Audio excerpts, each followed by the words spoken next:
Hi, this is Llyn Hunter, L-L-Y-N-H-U-N-T-E-R, and today I'd like to talk a little bit about, let me get Steamboat Willie in here, because actually, between two things, I'm doing an educational video here, and I'm also giving you a little talk on copyright and trademark, and if you want to do fan art, kind of what you're allowed and not allowed to do in the world of basically art and posting on the internet, and why you are and are not allowed to do it. We're going to start out talking about copyright.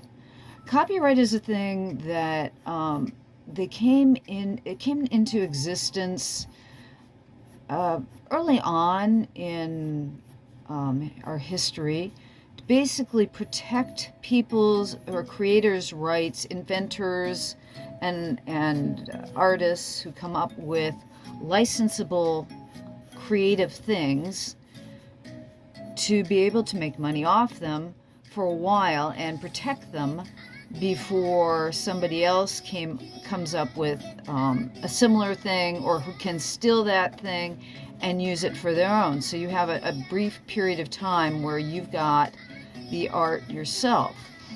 And there were a lot of artists who basically got ripped off heavily at the turn of the century and before, like, the 20s. The first copyright law was, or the first copyright for Steamboat Willie appeared in 1928, when basically Walt Disney and Iwerks came up. I love that name, his name, it's very German. But they came up with Willie as a character, and when they came up with him as a character, the Disney studios copyrighted him. Now, again, here's the thing.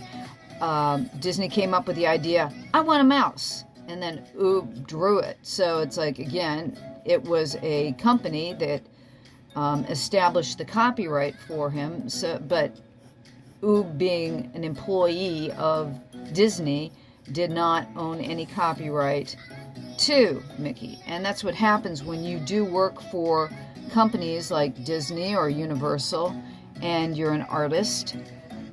Anything that you do for them becomes their property, and they have contracts to that. Should I say that the contracts say that they own your work while you're working for them?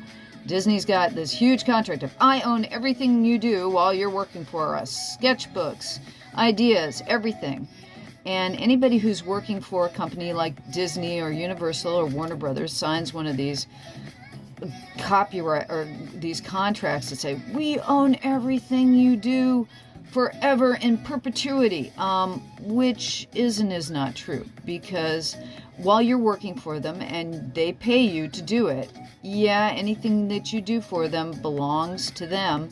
But once you go home at night, especially if you are working union, and most of the big corporations like Universal or Sony or Disney are big corporations, also have unions, and your union contract always supersedes anything that the Disney contract has in there, because there's some really nasty things. I mean, basically, you sell your soul to Disney, except for the fact that you don't. Because when I went to Disney, worked for Disney the second time around, I called up their lawyer and I said, hey, I'm working on several projects of my own, and I want to make sure that they belong to me and not to Disney. And they said, well, you can add an adjunct to your contract. But I was like crossing out stuff in the contract, because if you're told that, you can always cross out things in a contract if you don't agree with them. Well, Disney wouldn't allow me to do that. And they said, just to be honest with you, unless it's worth $75,000 to the company, you don't have to worry about it, because basically, that's the minimum of what it takes for Disney to take anybody to court. So their attitude is they'll send you cease and desist letters. They'll do things to scare you, like put in stuff into your contract that says this is all ours and we'll own it forever. But it's not true, because they would have to take you to court. And once they took you to court, if they lost in court, that would set up what is known as a precedent. And the one thing Disney does not want to do is set up a precedent that you could own something that they already said you couldn't own. So they have a tendency to avoid court battles whenever possible, and they'd rather scare you to death than take you to court. So that's another thing when it comes to licensing stuff. The other thing is that if you're doing fan art, you are breaking copyright. I mean, if you're using any of their characters in your fan art, you are technically breaking copyright law. But the whole point is that, or the way they look at it is, if it's not worth $75,000 to them, they're not going to bother. And it's probably even higher than that now, because I think that was like at least 20 years ago that I had that discussion with the Disney lawyer. So it's probably up to $100,000 now. But if you want to be, put your work up online and you're doing Disney characters, and just make sure that you classify them as fan art, and that it's not for profit. Or what a lot of companies do, it's like at Comic-Con, we used to get, I have a t-shirt with Tigger with a fez on coming out of a TARDIS. And it doesn't say it's Doctor Who, and it doesn't say it's Tigger. But it's obviously, here's a Disney cartoon character and a British, I'm trying to think who the company that owns Doctor Who, coming out of a TARDIS. So it's what the company who made those t-shirts and sold them at Comic-Con would do is keep them to a limited number, not sell them online. And by the time that Disney even finds out that they're selling the things, they've gone to ground, and it's not worth Disney's time or effort to pursue somebody for that item. And that's another way that people get away with selling Disney works or using Disney characters. Now, with copyright, people think, oh, copyright's for me as an artist. If I create a character, and you haven't copywritten it yet, technically you own an initial copyright because you are the creator of the character or the item that you've created. And then you have to literally, on paper, sell the copyright to somebody else in order to say that character isn't yours anymore, unless you're somebody like me who works for Disney and you've come up with a character on their nickel during their time. Then that character, no matter how much it looks like you or has your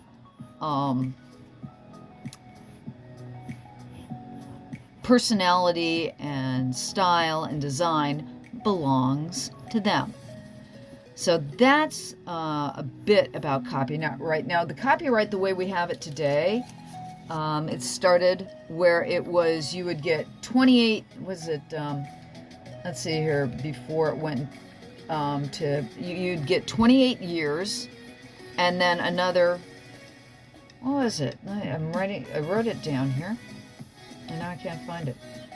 But I think it was 28 years, 28 years, and then your family could get a 28, or you could get a 28-year extension. So you'd file for copyright of something, and then you could have the copyright within your lifetime.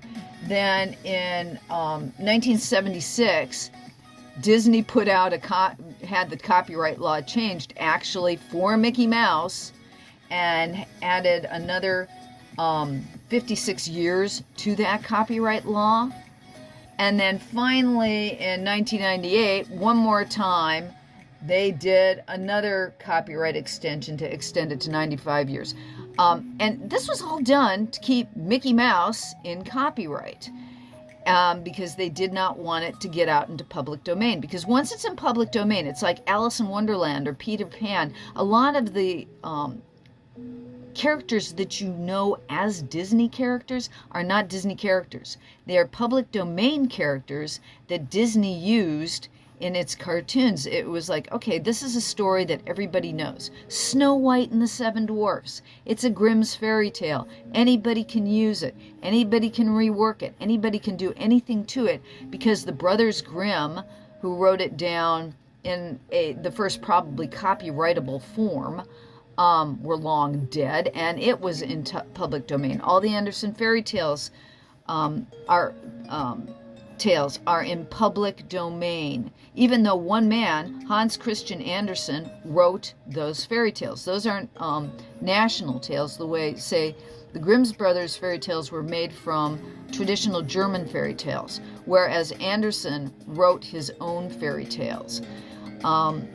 But it's all in public domain now, so you can take any of those fairy tales and illustrate them yourself and rewrite them, and you can do anything you want with them, because those particular items are now in public domain. And that's what happened to Mickey Mouse in 2004. Was it January 1st, 2004?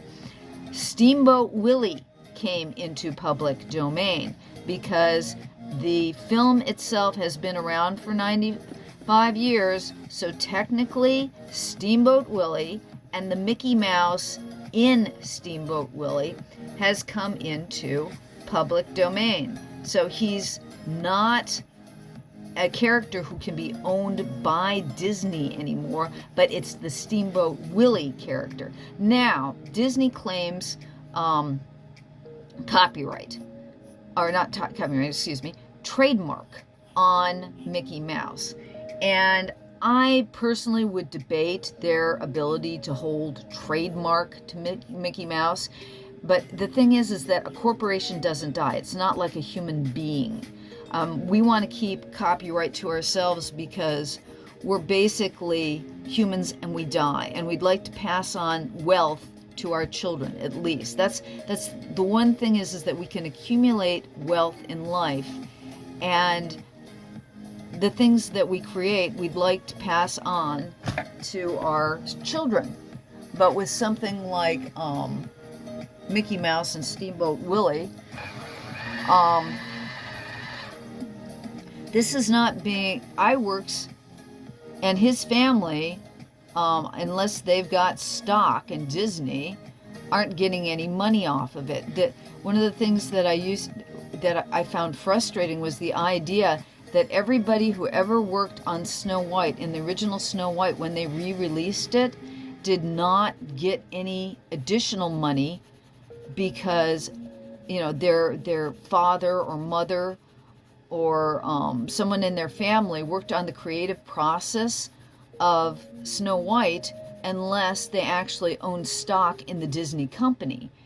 They had no claim to those works because technically it was the corporation that owned the money, and the ownership of the characters in Snow White and the Seven Dwarfs thus belonged to the Disney Corporation, not to anybody who ever worked on the cartoon. So that all the people who worked on Snow White didn't get anything, while the people who went to college after that and became, say, marketing directors or advertising directors at Disney or management at Disney, they earned the money from a creation they had no hand in.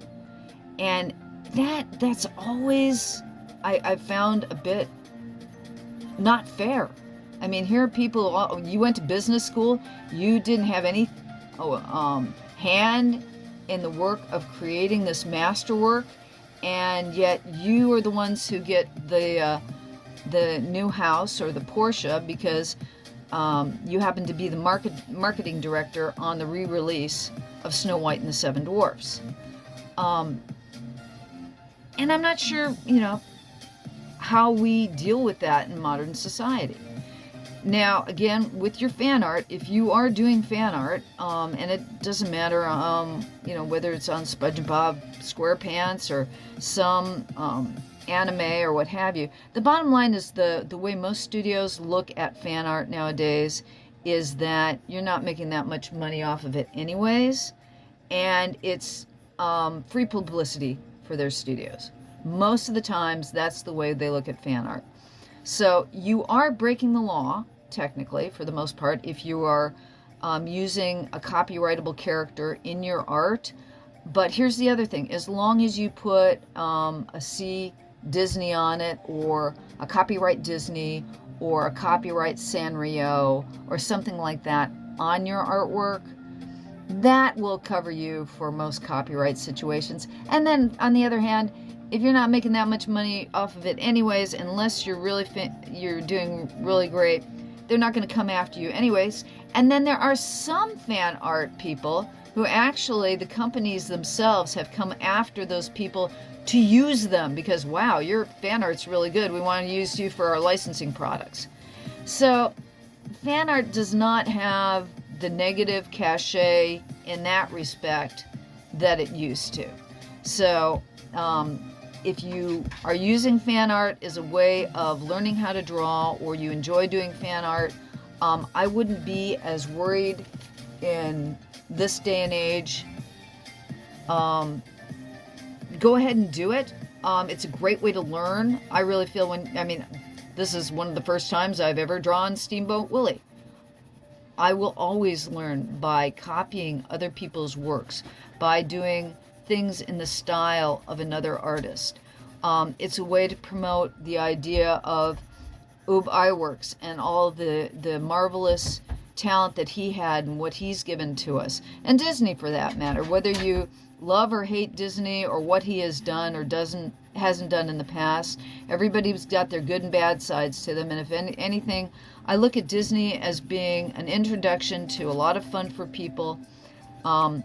Corporations have their both good and bad sides, and they will be what they will be. Okay, and that's it for my little discussion on copyright. I hope you enjoyed the sketch and Steamboat Willie, and if you have a chance, check him out on the YouTube. There are copies of Steamboat Willie all over the YouTube, and it is a classic. Anyways, thanks again. Thanks for stopping by. I really appreciate your time. Llyn Hunter, LLYNHUNTR. Join my Patreon and subscribe to my channel and like this video. Thanks much. Thanks for stopping by. Bye-bye.